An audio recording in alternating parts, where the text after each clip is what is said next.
Doug Casey, my philosophical mentor and founder of Casey Research. He has been writing a series of novels. The first two of those are Speculator and Drug Lord, and those books are at the table if you want to buy those books.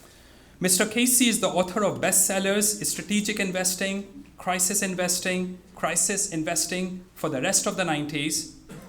Mr. Casey has lived in 7 countries and visited more than 100.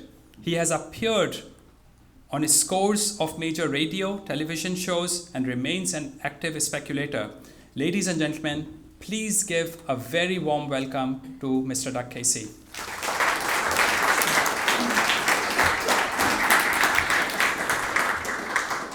Thanks, Jayant. That was not only very flattering, but a completely accurate introduction to me, except I've lived in 10 and been to about 155, most of them several times. So, other than that, I got to say that I love this conference. It's great because people can say things here that if these people out in the street heard this, we would be crucified en masse. I mean, this is proof that libertarians are actually genetic mutants and a very small proportion of the human race. So what I want to talk about is kind of a theme that we've had at this conference, and it's been a theme in past conferences, kind of. Has political correctness destroyed the West? And I'll give you my opinion on that. So let me dance around a definition of political correctness. I first heard that term on Saturday Night Live, the comedy show in the 80s. And I thought when they were talking about it on that show, I thought it was part of a skit, and it was a joke. And it's conquered the West.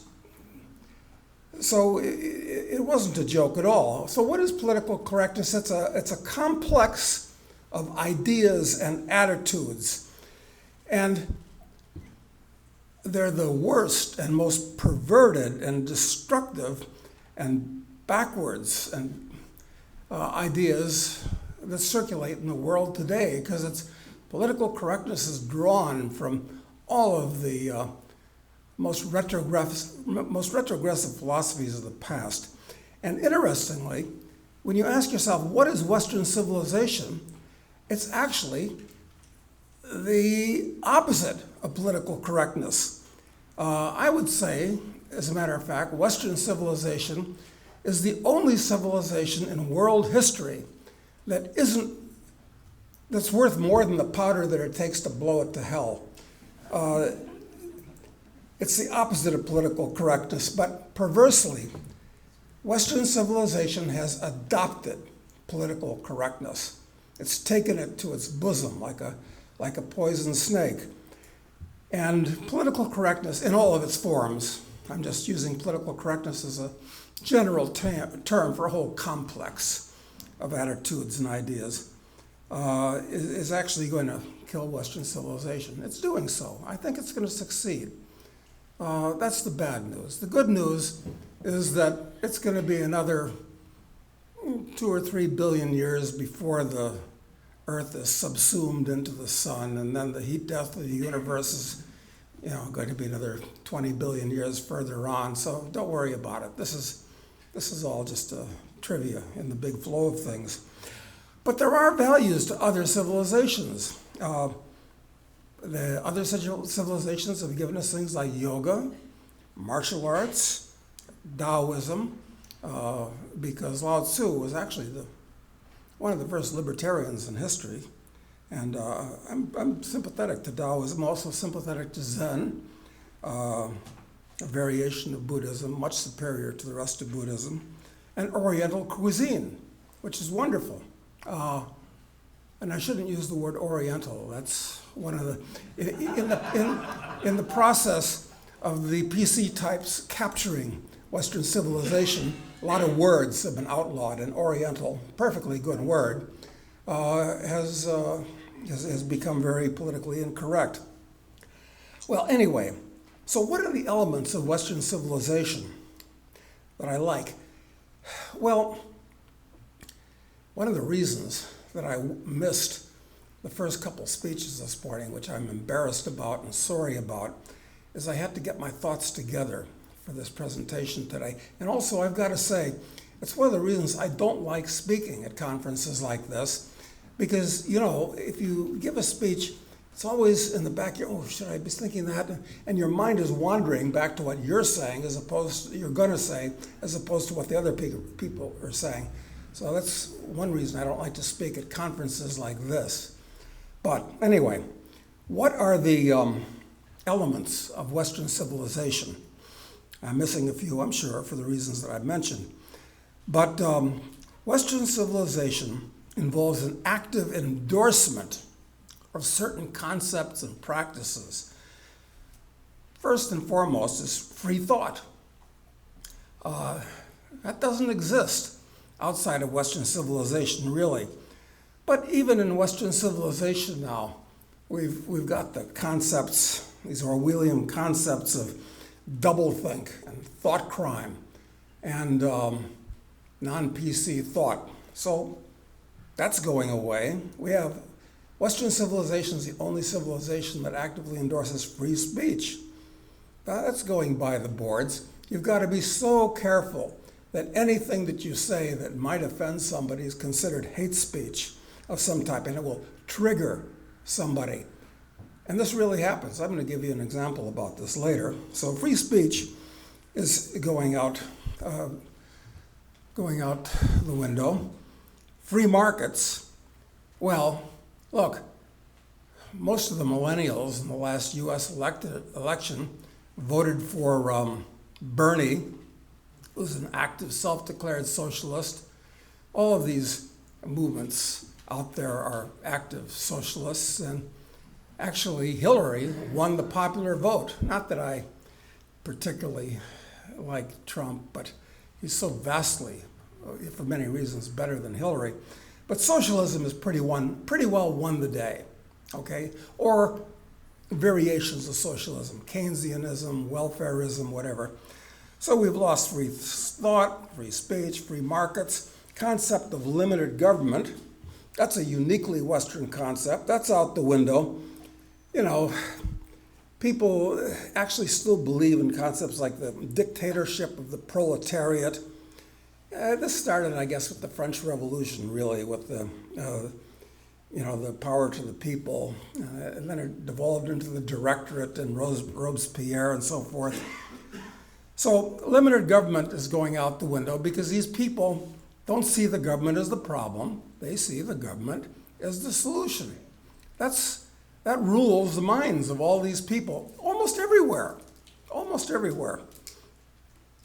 What else? Individualism. That's going out the window. Political correctness is a religion, okay? It's a secular religion, actually. Communism was a secular religion. And the problem with it is that religions are not based on free thought and free speech and rationality and rationalism. They're based on made-up stuff that makes people feel better. So individualism is going out the window in favor of identity politics. And what's that all about? I'm not an individual. I'm a member of a group. I'm a Muslim. I'm a black. I'm a whatever. But as has been pointed out, it's everything. You can say all that and revel in it, except you can't say you're a white man. That really is indicative. Interesting. So anyway, individuals gone, being replaced by identity politics. Rationality is gone, being replaced by a new religion, political correctness in its various forms. Property rights, no, they're not respected at all anymore in capitalism and so forth. Indications of that are, there's a massive movement now for a guaranteed annual income for everybody. Everybody gets to live for free. You don't have to do anything for it. You're just paid for being a useless mouth. that won't go on forever, but they want that. And of course, living wage. I want $15 an hour for being a barista at Starbucks or a hamburger flipper at McDonald's. These people... Regardless of how good or bad you do at your job. Well, of course. I mean, these people, I don't know how to deal with these people, because how do you talk with crazy people? I mean, they're actually suffering from mass psychological aberration, in my opinion. But they pretty well won the day, because these ridiculous ideas are taken seriously. So anyway, these points that I've mentioned are some of the important elements that Western civilization has always endorsed. And what are the effects of these concepts and ideas? Well, what have they given us? Well, as Jesus said, I'm not a Christian, but he's a very quotable chap. He said, by their fruits shall you know them. And what are the fruits of Western civilization, which everybody despises? Hey, ho, ho, Western civ has to go. I don't know if you've heard that particular chant. Literature, almost all of the great literature in world history has come out of the West. You want to know what's happening to it? I was a trustee at I think it's the 10th oldest college in the U.S., called Washington College in Chestertown, Maryland, not far from Washington, D.C., actually. And so as a trustee, I was being responsible, and I spent a week on campus. And in the process, I monitored a lot of classes, just sat in and tried to form an impression of what the teachers were saying to the kids, what the kids were, just get an impression. I went to this one class. It was an evening class taught by this one English professor, and English departments are like along with political science, and are the epicenter of bad ideas on universities, social studies generally. So this professor shows up in a t-shirt and gym shorts. Okay, I mean, everybody dresses down today, but there's a certain limit where if you're a person of authority, you have to show some respect to be respected. That's what he does. And what's the book that he's teaching? I don't remember the name of the book, but it was written by a black guy who was in prison. And I mean, I thought it was kind of interesting, but not great literature. It was because he was a black guy and in prison and oppressed. And now you don't even have to take a course in Shakespeare in many to get a degree in English literature anymore. The whole thing is degraded. So forget about Western literature. That's been flushed down the toilet. Great music, all the great music, whether we're talking about rock and roll, going back to Mozart or Bach, it's all Western. But what's happening today? Yeah, I know. Nobody likes the music of the younger generation. I understand that. This has been the case for a long time. But I think it's a factual statement that most of the music you hear on the radio today, rap, hip-hop, it's dissonant, it's atonal. You can't hum to it. Kind of a basic indication of music. And there's all kinds of foul language used. Now, I use foul language. Foul language is fun when it's appropriate. It's useful. I have nothing against foul language.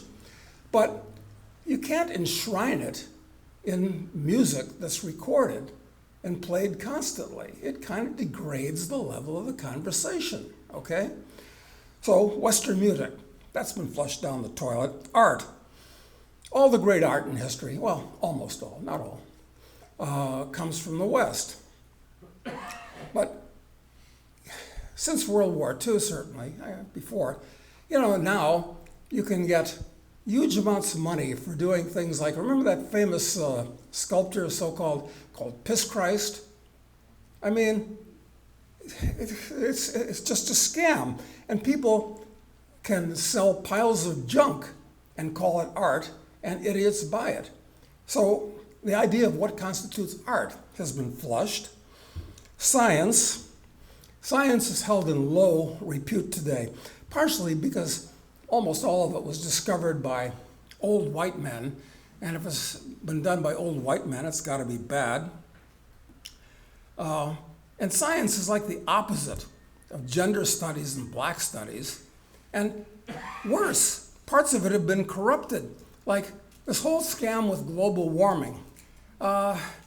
Look, I've always been a boy scientist. I'm interested in geology. Climate change has been going on for about 4 billion years, and it's going to continue going on. And we can have a whole argument about this. But another thing that I'm afraid of is when this is debunked, because the odds are about as good that we're going to go into a new ice age as go into a massive heat wave, another story. But that's going to further discredit science, the concept of science, in the minds of the hoi polloi out there, or the Romans called them the capitacensi, the head count. So, science, big trouble. And most of it's government funded anyway, increasingly unreliable for lots of reasons. Philosophy, this is an interesting thing. The argument's been made, and I thought about it, and I think it's right, that concepts of ethics and what's right and what's wrong, what's good and what's evil, they haven't developed much. There hasn't been much intelligent thought on that in many hundreds of years, actually. Meanwhile, technology has been advancing at the rate of Moore's Law, and it's true. It is at the rate of Moore's Law. So I think Ray Kurzweil is right, and chances are excellent we'll see the singularity in our generation. And how that's going to affect all these things is another question that is very interesting to talk about. But it's really dangerous when philosophy has been actually, I think it's been going downhill, not improving, but technology has been getting better. So what's going to happen when you have people that are thinking in really non-philosophical ways? Well, look at Donald Trump. Say what you want about him, good, bad, there's all kinds of things about him, but he has absolutely no philosophical core. I mean, he doesn't. He's a spur-of-the-moment, gut feel kind of guy. It's like the opposite of a philosophical thinker. So this is tough when you're playing with nuclear weapons and stuff that's even more dangerous than nuclear weapons that's on its way. So forget about Western philosophy. Nobody studies these things anymore. Nobody cares about. I'm not a fan of Plato, but nobody studies any of that stuff anymore. The rule of law. Yeah, I'm of two minds about that. You don't need all these damned laws. I'm of the opinion that I can't even remember the 10 Commandments. Not that I think they're a good thing. I think that they're like 50-50, the 10 Commandments. And there's 3 sets of them, and I can't remember them anyway. That's too many. I think there's only 2 great laws that the rule of law, which is a good thing, should be judged by. Number 1, do all that you say you're going to do. And number 2, don't aggress against other people or their property. That's the whole of the law. Anybody can remember that. That's grade school stuff. You learn it in kindergarten. But then I've thought about that, and that's even too much. A lot of people can't even remember 2 things. So let me make it really simple. And this solves a lot of the problems. In fact, this is one of the reasons why I think it's going to be a story with a happy ending, because this is what's going to happen. The whole of the law is do as thou wilt. But be prepared to accept the consequences. And if people don't forget that second phrase, but be prepared to accept the consequences, maybe they'll think out what's going to happen after they do something. If you know that there's going to be, do as you wilt. You will anyway, but be prepared to accept the consequences. People might think about it. And keep your promises. Well, I said that already. That's one of the 2 first laws. But rule of law has been replaced by democracy, which even in the days of Athens, it had big problems back then. But today, what they had in Athens, which was all people of common culture, common religion, common background. They were a clan. They all knew each other.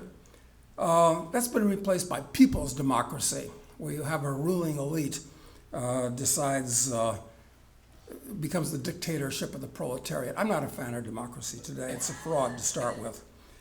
How about the Industrial Revolution? These are all the fruits of Western civilization. The Industrial Revolution, totally a fruit of Western civilization. That's being flushed too. All these things are being flushed, incidentally. And what's the Industrial Revolution being replaced by? Greenism. It's anti-industrial actually. And the deindustrialization of everything. So that's going backwards in the minds of these people psychologically. This NIMBY movement, not in my backyard. Yeah, I understand. It's mostly hysteria. It's just part of the continuing collapse. Okay. So the way I see it is all of the elements of Western civilization I've run through, and all of the effects of those elements of Western civilization, they're all being washed away and destroyed. And like I said, what are you going to have if you don't have Western civilization? A couple other things here. All these buzzwords which are used and everybody approves of them today, like diversity. Oh yeah, we need diversity. That's a good thing. No, it's not a good thing. It's an okay thing. I don't care if I got friends, that are black, yellow, red, brown. Okay, I choose my friends strictly based upon who they are as individuals. Diversity is a non-value. In fact, it's an anti-value. This has been discussed before. You don't choose people because of their color, just like you don't just against them because it's crazy. But diversity is not a value, it's a negative. Inclusiveness. That's another thing. Oh, got to be inclusive. Yeah, let's all be friendly and kumbaya. No, not at all, actually. Better that you're exclusive. I don't like inclusive clubs. I like exclusive clubs where you keep the riffraff out. You decide who the riffraff is. You make your own choice. We all have different ideas. But when everybody says, yeah, let's be inclusive, no, let's be exclusive. Keep these assholes out of my life. Safe spaces. This is actually accepted. Not in our group, but out there on the street and society at large. What are safe spaces? They're insulators from reality. And you know what happens when you try to insulate yourself from reality? Don't mess with Mother Nature. Reality is part of Mother Nature. You'll be punished. Stupid, self-destructive. Affirmative action. This is really stupid. The people that are benefiting from it, which I guess is mainly the so-called oppressed groups. I guess that's mostly blacks and women. And there's other groups. I guess Hispanics are oppressed too, supposedly. But actually, it doesn't work for these people, except some individuals in the short run. It works against them. I don't want to have a black doctor. Not because he might not be, who's that guy, Ben, that separated the Siamese twins? Obviously, a world-class top surgeon. But you got to play the law of large numbers. I don't want a black doctor because he might be a doctor because he's affirmative action made him there. What do you call the guy that graduated last in his medical class? Doctor. Doctor, that's right. So I'm not interested in that, and it hurts. It hurts the people that are the benefits of it because nobody trusts them. Nobody trusts them. You don't want one of those people. I was so lucky. I got a Korean doctor when I had a new knee put in because they're discriminated against. And it's a fact probably. If the average IQ is 100, East Asians have an average IQ of about 105. So yeah, I'm all for discrimination, actually. And of course, Marxism is put across as a good value. And they say, well, okay, Marx had a few economic flaws. I mean, all but the most intellectually dishonest professors in college will admit that. But culturally, he was right. And this is what cultural Marxism is all about. And actually, political correctness is just a kind of a easier to grip name for cultural Marxism, where you divide people into various classes. So that's conquered the world too. Equality. First of all, it's impossible in the real world. But the only kind of equality that I believe in, other than equality in the grave, is equality before the law. That's it. There is no other equality. It's not even a positive value. It shouldn't be striven for. It's not good. But today, they believe that equality means of outcome, not of the law or even opportunity. So what I'm trying to say here is political correctness is actually a moral system. It's a secular religion. And religions all have their own moral systems, and that's what this is. And it's very important because people won't do what's smart or efficient or... I think most people like to feel they're doing what's right. And political correctness has been sold as what's right. Capitalism is sold as, yes, it's efficient, free market, free thought. Yes, yes, yes. But it's not right. So that's why we're losing. We're not losing the battle. We've lost the battle. Forget about that. And here's something I touched on just a moment before. Have you noticed, and I'm guilty of this, I'm guilty. I've long been anti-Christian, okay, for many reasons, which are irrelevant. Well, part of it was Christianity. Gibbon was right, helped destroy the Roman Empire. Well, good, bad, I don't know, we can talk about that. That's a separate question. But Christianity, for what it's worth, is totally dead in Europe. It's an embarrassment, and it's on the way out in the US. That's just a fact. That's just a fact. And it's been replaced by two things. Number one, this new religion of political correctness, this new secular religion, and just as scary, just different, Islam, which is really a simple religion. I mean, got to keep it simple. And it's winning because people like the idea of, you know, I do this and I get this neat extra afterlife and so forth.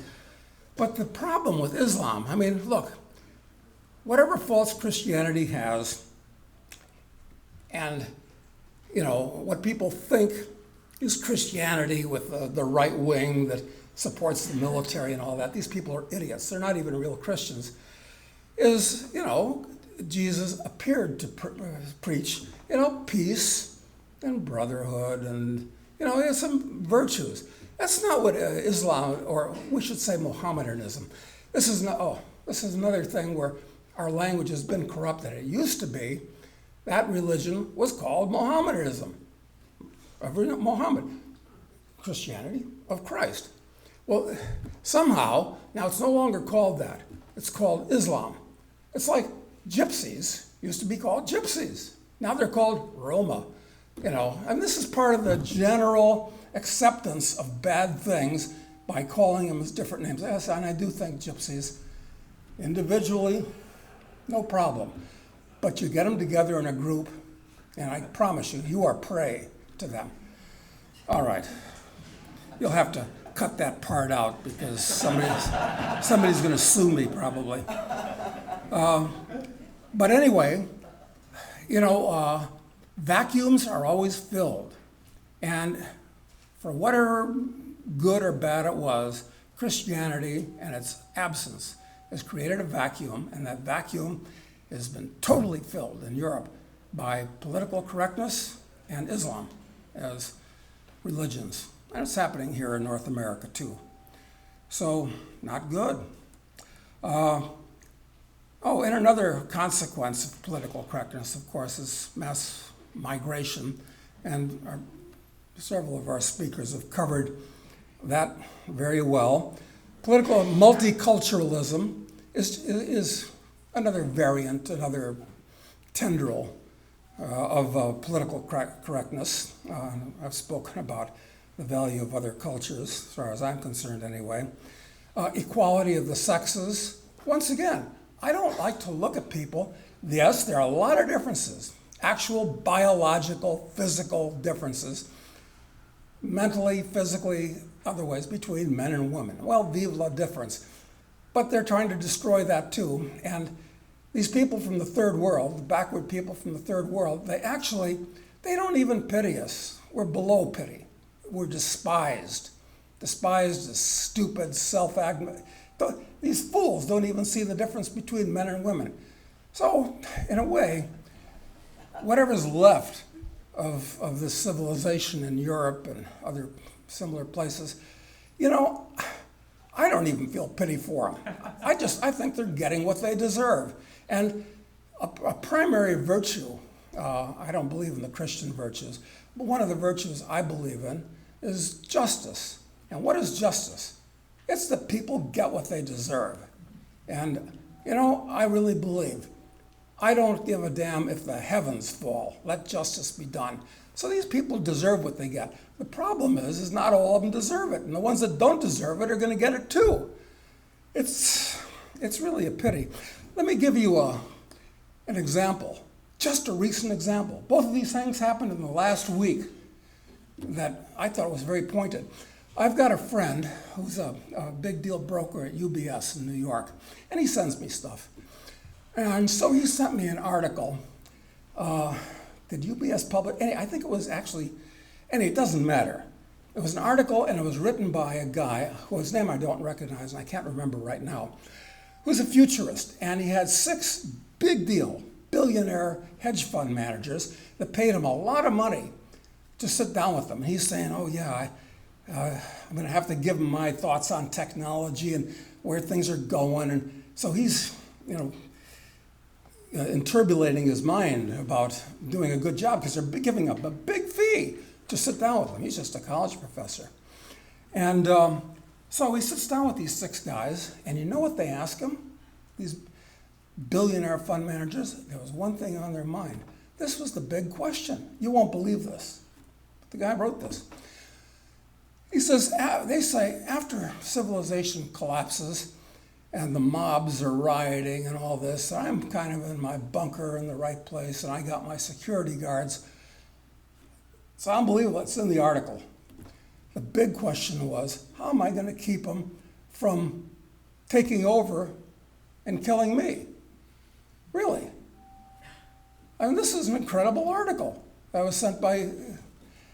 This is what there's people that are actually worried about things actually collapsing and falling apart. And I thought that was fantastic. His answer, incidentally, was, well, before the collapse comes, get to know them personally as friends. That'll keep the odds on your favor if they don't despise you. Because, emperors and so forth, you always got to worry about the military.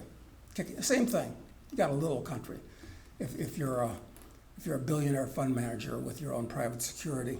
I would add to that, walk around with the 45 on your, so that you're not a soft target. But he didn't mention that.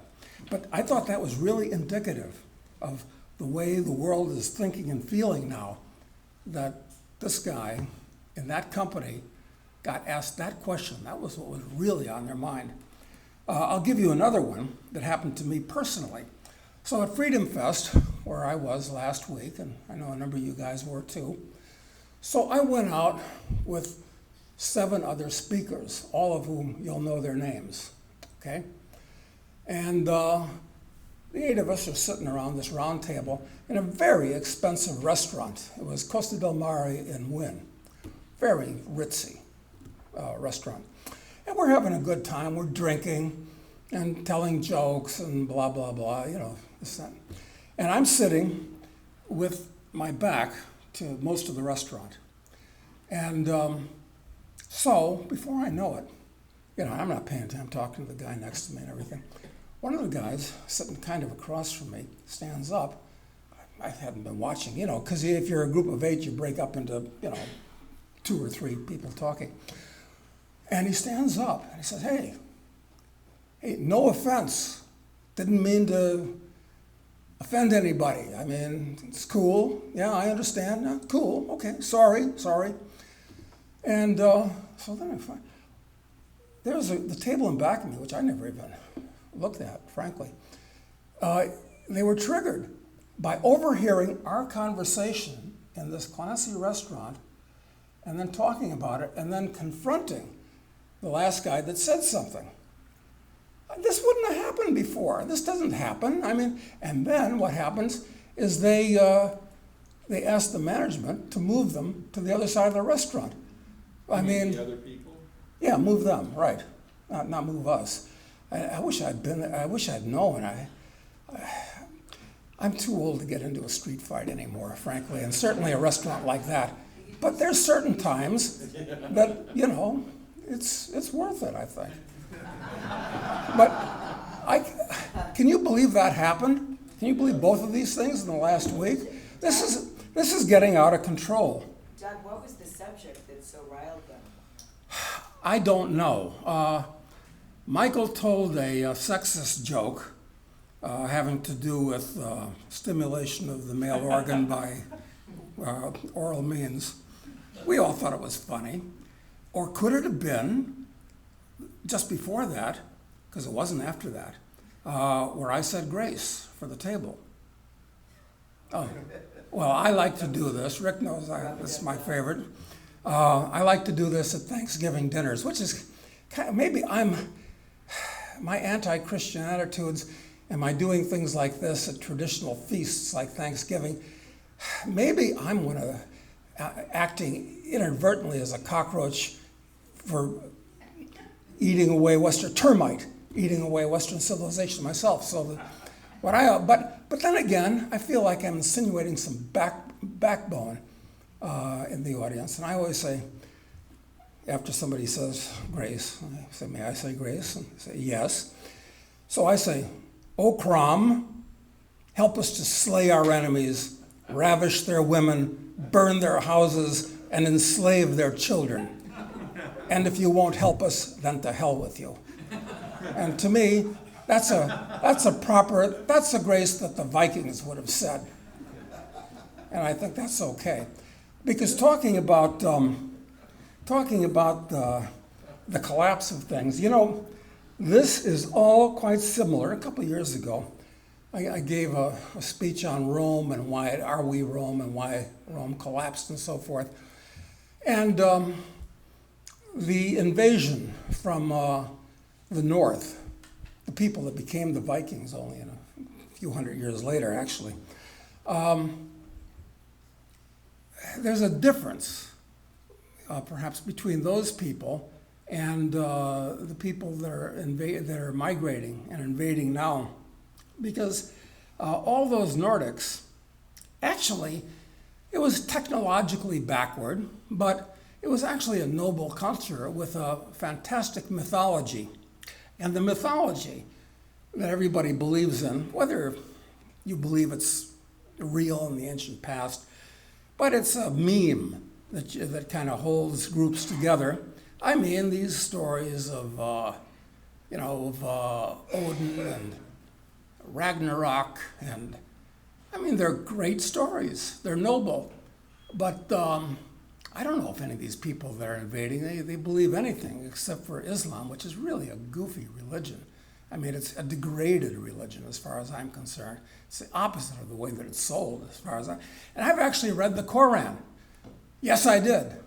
I mean, I've read a lot about it, but I say, I gotta read the original. And it is just embarrassing. People that believe that, I think they should be ashamed. A quarter of it is Allah telling you how great he is, and a quarter of it is his retelling tales that he remembers, that Muhammad remembers from around campfires, so they're inaccurately retold Bible stories. and a quarter of it is imprecations of, what you ought to do to the people that don't follow Allah. Well, it's just a steaming pile of bullcrap. And people believe this, but people believe anything. So what are you going to do? But anyway, Rome didn't fall because the Goths and such invaded. It fell because it had already collapsed. By the time that the Goths won the Battle of Adrianople and the inner nation started,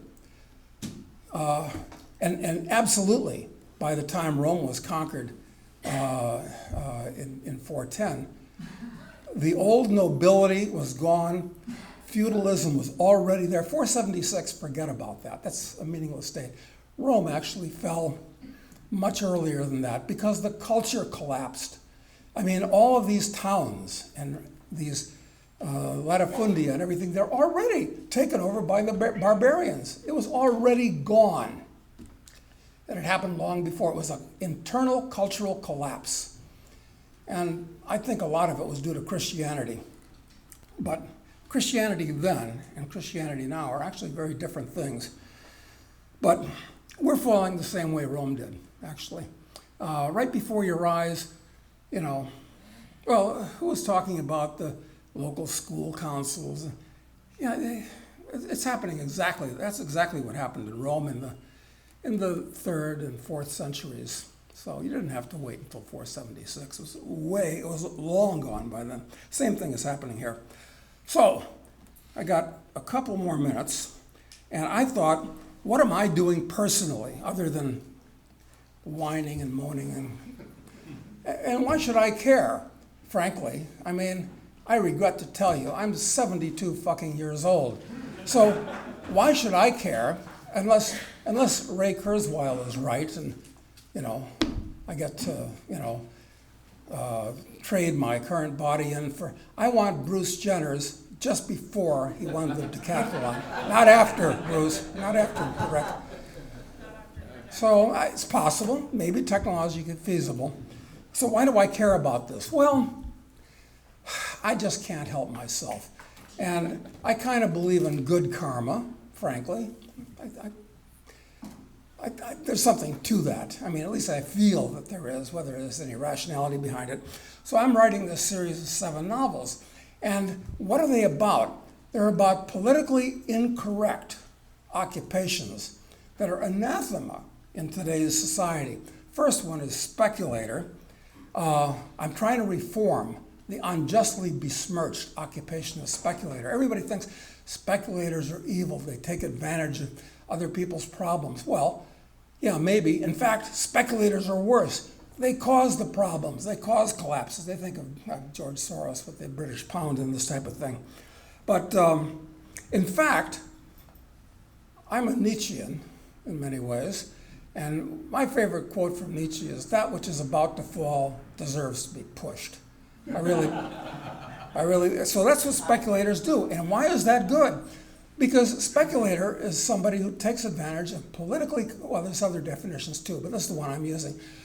A speculator takes advantage of politically caused distortions in the marketplace, things that the government has done.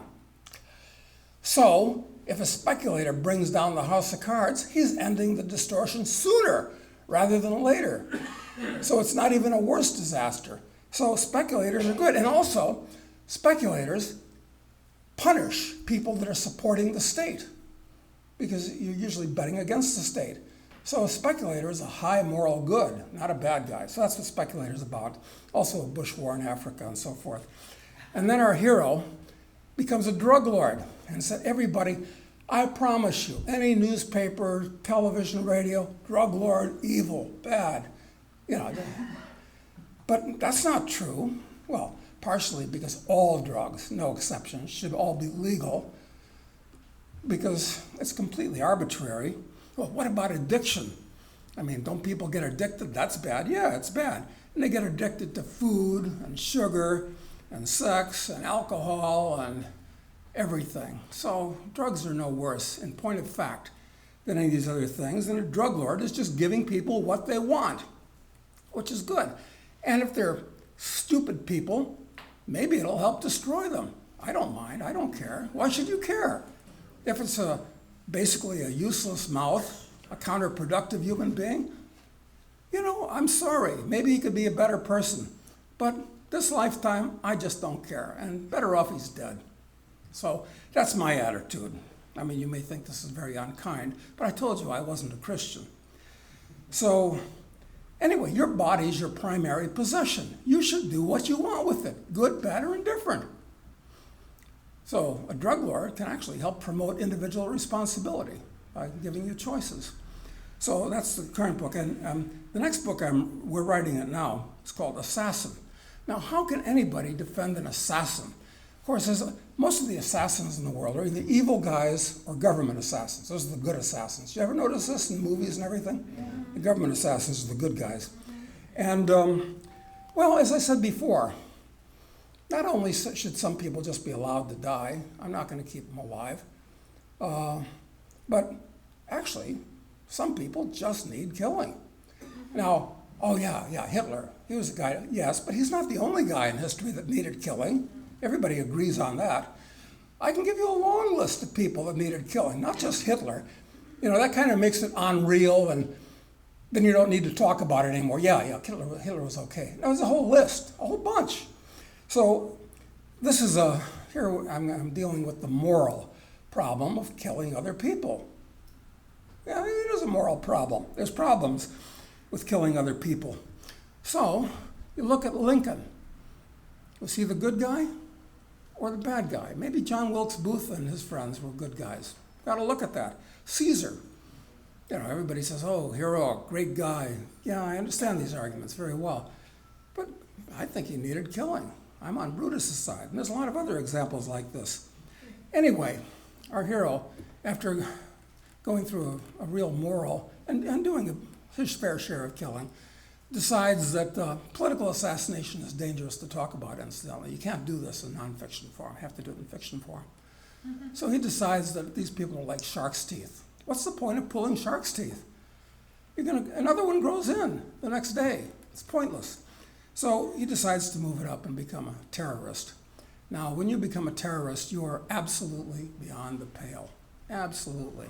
They will hunt you down like a dog if they accuse you of being a terrorist. Well, Charles becomes a terrorist. But what is terrorism? Most people never even define the word. You ever notice that? They make these accusations. The government itself has, count them, it's true, I have, over 100 different definitions of what a terrorist is. Take your choice, okay? But, so I won't go into the definition of what a terrorist is, but let's say from a military point of view, and terrorism is just a military tactic. It's like artillery barrages or cavalry charges. It's a method of winning a warfare. That's all it is. It's a method, nothing else. Charles decides that it's time to move it up from point targets, which an assassin does, to area targets, which is more or less what a terrorist does. But what's the problem? When you're taking out a point target, you know exactly who you're killing. When you do an area target, what about collateral damage, innocent people? Well, my hero wouldn't do that. So I think he has a clever way to do the things that tactic wants to accomplish, but no collateral damage. But accused of being a terrorist. So what do? I reform the idea of terrorist. A terrorist can be a good guy. Okay? It'll be a controversial book. Then he becomes a warlord, since he's hunted. Where do you hide if you're being hunted by governments all over the world? Where can you hide? In the days of cameras everywhere and the police state, well, you go to a war zone because it's total chaos. I mean, nobody knows, nobody cares. So he goes back to this original African country, which is a shithole, and becomes a warlord, and in 10 years, turns the shithole into Hong Kong on steroids, okay? And here's how I explain how you do that, okay? Become a warlord. I'm trying to do that. This is my hobby. I know it's completely pointless, but it amuses me, so forgive me. But now this leads to the last one, which is going to be very popular with about half the world. Antichrist. Turns out that my hero is the Antichrist. And why is that? Because after he wins the war as a warlord and transforms his country, it turns out that the people of this benighted, nothing, nowhere country think he's God. Well, you almost have to be God to do that. So what do you do when you're a god? What do gods do for a living? Well, they give religions to people. So he makes up a rational, decent, commonsensical religion that's got nothing to do with Yahweh or Allah. And of course, he has to debunk these Abrahamic religions in the process. So he becomes the Antichrist, takes the show on the road. Now you think, okay, now that the Antichrist has arrived, and so it's the end of the series. No, it's not. So there's a seventh novel, untitled.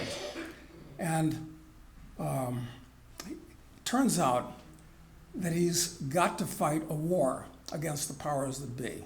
They've just had enough of this shit. They don't want to hear about any more of this stuff. Antichrist is good, a terrorist is good, on mocking their scheme. So he develops a technology where you could destroy the entire human race, but you don't want to destroy innocent people. Question is, who's innocent? Who's innocent, and why do people act so irrationally? Well, this goes back to the second novel, Drug Lord.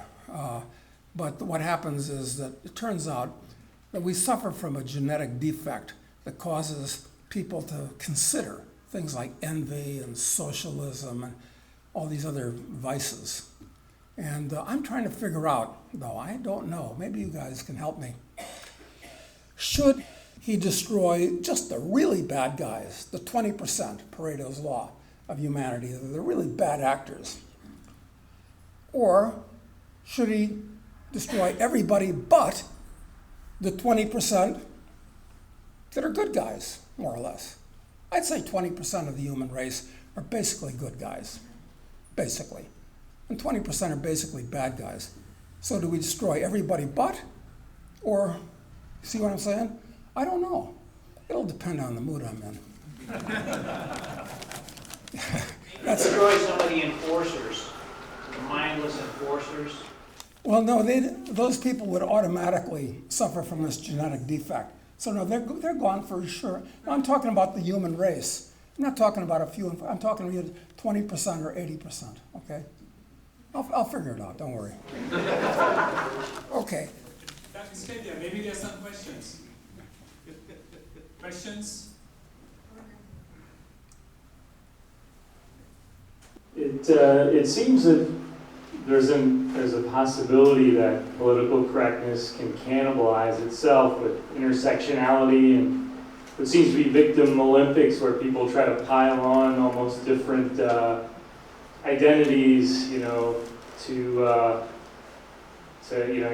if you're both transgender, well, if you're a cripple and transgender, then you've got a larger victim status. Do you think there's any optimism to be had that political correctness may end up destroying itself? Yeah, I'd like to think that. But look, there's an old rule in the market. Trends in motion tend to stay in motion until a crisis possibly turns them around. Am I optimistic? No, I'm not optimistic.